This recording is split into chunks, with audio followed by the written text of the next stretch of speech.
Uus valitsus on ametis olnud juba tükk aega, aga koalitsioonilepingut neil ikka veel ei ole. Tavaliselt, kui valitsust vahetatakse, siis teatakse ka mille pärast. No mina küll tean, sellepärast, et Eesti 200-l puudus igasugune toetusid, hakkas laiali jooksma, siis te tahtsite, et 5. ratas veereks teie vankri all edasi. Minu arvates sellest tuleb parim koalitsioonilepe, mis kunagi Eestis on tehtud.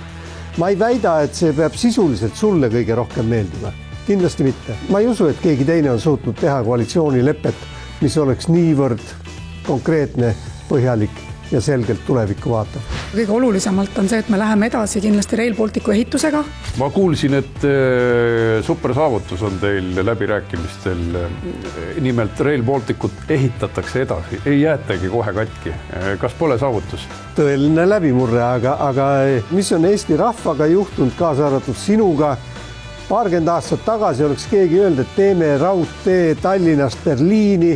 Inimesed oleks tõesti ainult küsinud, kus on labidas. Lähme tegema.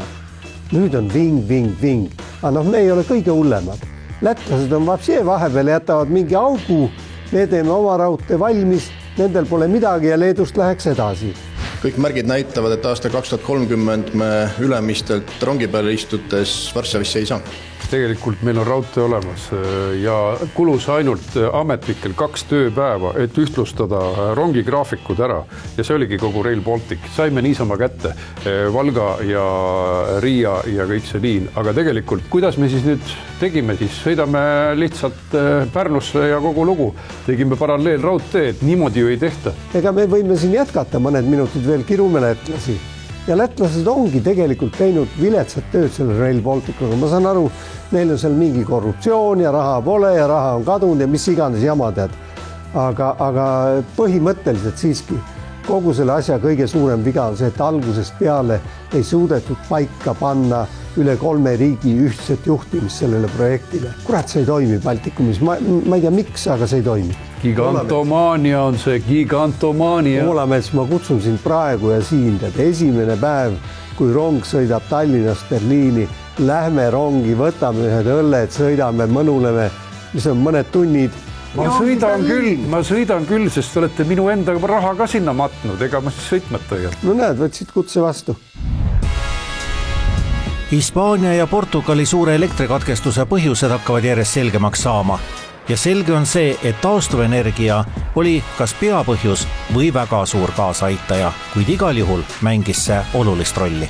Rohepööre täies ilguses, Hispaania, Portugal ja osa Prantsusmaast mattus pimedusse. Sama asi hakkab siin juhtuma, kui teie palju kiidetud tuugenid kõik tööle hakkavad. Palju õnne, Eesti rahvas! Minul jälle tuleb meelde siin mõni aasta tagasi, kui siseminister õnnetust oli meil Mart Helme.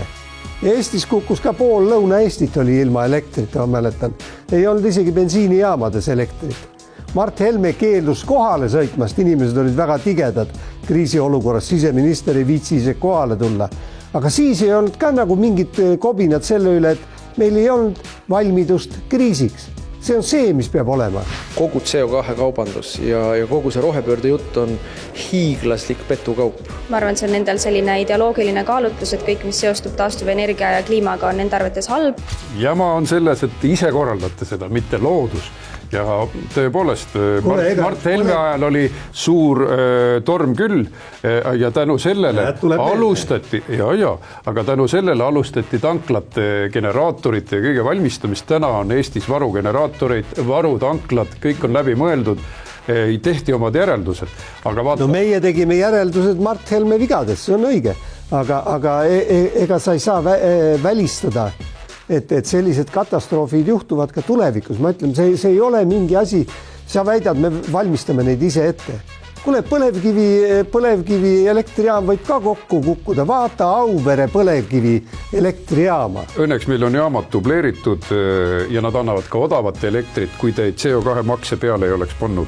Aga vaata, see on hoiatus, mis Hispaanias, Prantsusmaal juhtus, sest praegu me ju alles läheme taastuv elektri peale üle.